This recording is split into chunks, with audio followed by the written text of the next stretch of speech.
کندهار د دې غیرتي ولس ته زموږ افغانانو وروڼو ته سلامونه، احترامات. تاسو چې کوم د ډیورنډ ودې خوا د میشتو پښتنو دپاره کوم هلې ځلې کوئ، تاسو چې کوم موږ راخپل کو، ستاسو په تګ باندې، ستاسو په ريزسټنس باندې، ستاسو له موږ سره په ملاتړ باندې موږ ته د خپل افغانیت چې په موږ کې کوم احساس و هغه نور را مضبوطه سو، هغه مو نور را دروند کو. د پاکستان ریاست لخوا د تحریک یو ځوان مشر نیول دا ډیر ناروا عمل دی.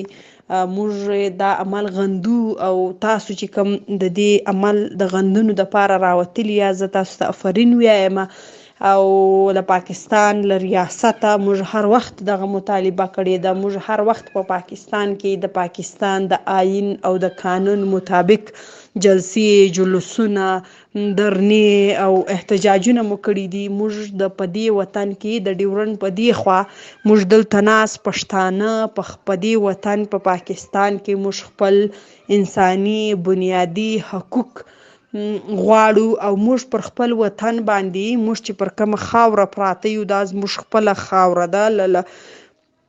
دا موږ هیڅ چاله نه یو راغلي، موږ د چا سره آباد سوي نه یو، موږ چاته پناه نه ده راوړې. دا زما د خپله د پلرونو د نیکونو خاوره مه ده. زه پر دې خاوره له وخته موږ پراته یو، خو بیا هم موږ په دې پاکستان ریاست کې د دوی د نیشنلټي د دوی آئین لاندې موږ له دوی سره ژوند کوو، خو بیا هم دا پاکستان ریاست موږ ته خپل بنیادي حقوق نه راکوي او زما پر خاوره چې کوم وسایل دي دا پاکستان ریاست له ما وړي او هلته لاهور او اسلام آباد په آبادۍ.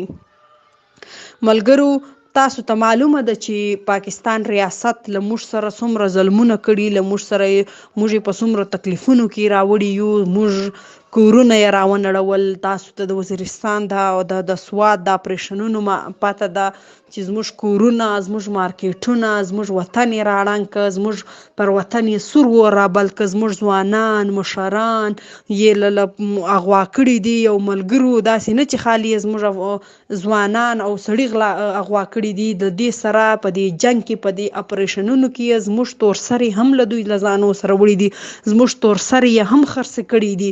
دا د پښتانه قام دپاره د تورسرو د کورو ته اویشتل دا یو ډیره لویه بې عزتي ده او دا پکار هم دی چې موږ ودې شي ته کلک ودرو. ملګرو، د پاکستان ریاست دا بد اخلاقي د پاکستان ریاست چې له موږ سره کوم سلوک دی دا اوس نه دی شروع سوی.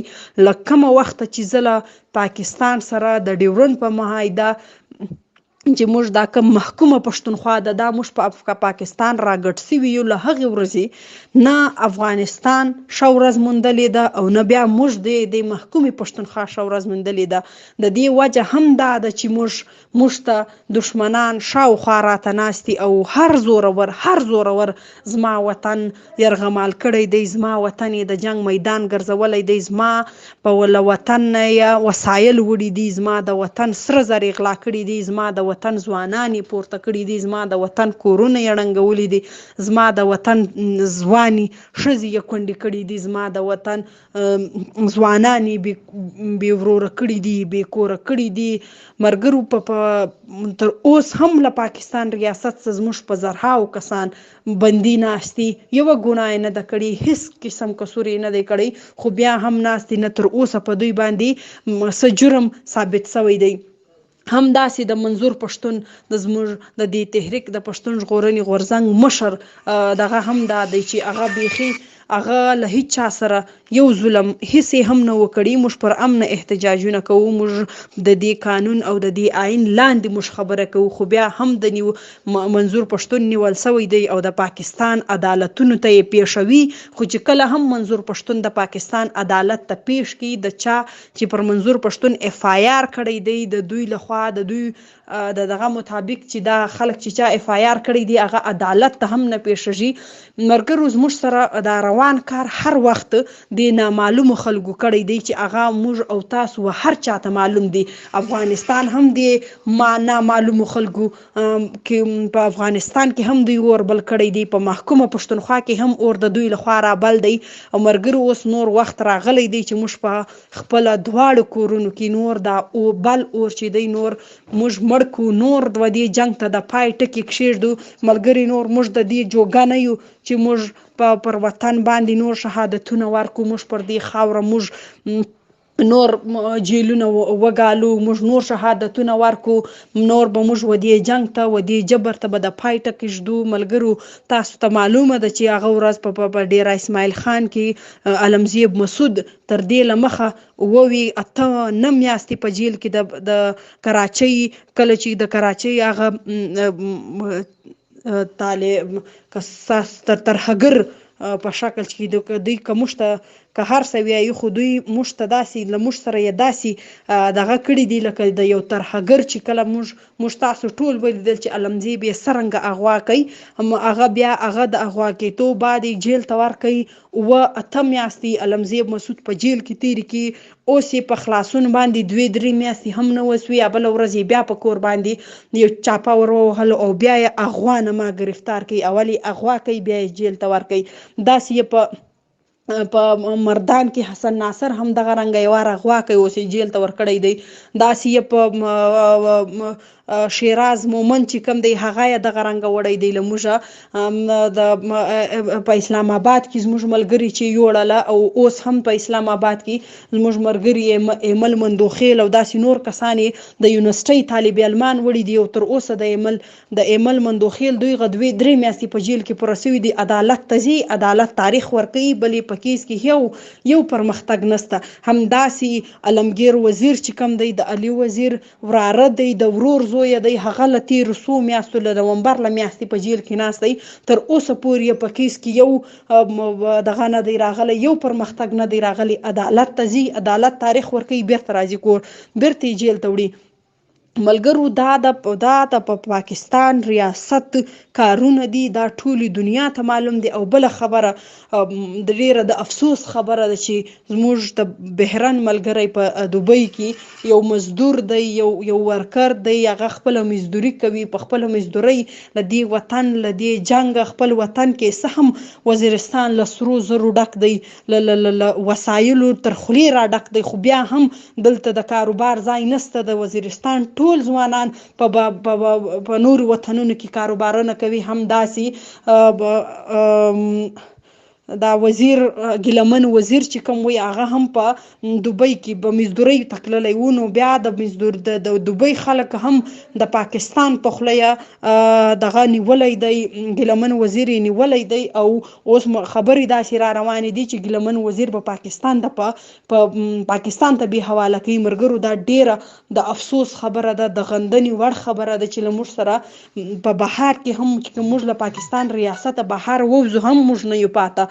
د پاکستان ریاست که هغه دومره اوږده لاسونه دي چې که زما د وطن د دې خاورې د خپلواکۍ د امن د سولې دپاره چا د دنیا په هر کونج کې خبره کول، دا پاکستان ریاست به تر غاړه رانیسي. د دوی دا پالیسی ده، د دوی دا پلان دی. دا پاکستان ریاست را جوړ شوی هم په دې دی چې پښتون به وزني، د پښتون به نسل کشي کوي، په یو حالاتو به نه پرېږدي او د پښتنو پر وسایلو به د دوی قبضه وي. زه تاسو ته یو وار بیا افرین وایم ملګرو چې تاسو راټول سوي یاست د ډیورنډ په هغه اړخه. موږ افغانان یو، موږ په وینه سره ګډ یو، زموږ خاوره یوه ده، زموږ وینه یوه ده، زموږ احساسات زموږ جذبات یو دي. زه تاسو ته افرین وایم چې راټول سوي یاست د منظور پښتون او د نورو ملګرو د نیولو په خلاف تاسو خپل احتجاج کوئ. دا به په تاریخ کې لیکل کېږي چې چیرې که څه هم د دنیا د ظالمانو د جابرانو موږ په یو توره کرښه جلا کړي یو، خو بیا هم زموږ احساسات، زموږ مینه، زموږ خلوص دا په یو فرضي لاین باندې نسی جلا کولی. موږ هم هغه رنګه د یو بل ته جذبات لرو و یو بل ته احترام لرو، یو بل سره مو مینه ده. په موږ کې افغانیت چې کوم دی هم هغه رنګه ژوندی دی او نسل چې دی هغه په لاینو په ډیورن کرښې داسې تورو کرښو باندې نه بدلیږي. نسل وي هغه په هیڅ چا باندې نشي بدلیدای، په یو قسم په یوه طریقه په یوه نیشنلټي په یو آئین باندې ته نشي بدلولی. او زه تاسو ته افرین یایم چې تاسو دا ثابته کړه چې موږ افغانان یو، موږ افغانان ورونه خوندې یو، موږ سره یو یو، زموږ وینه، زموږ خاوره، زموږ کلتور، زموږ ژبه یوه ده او موږ د دنیا یو طاقت نشي سره جلا کوی.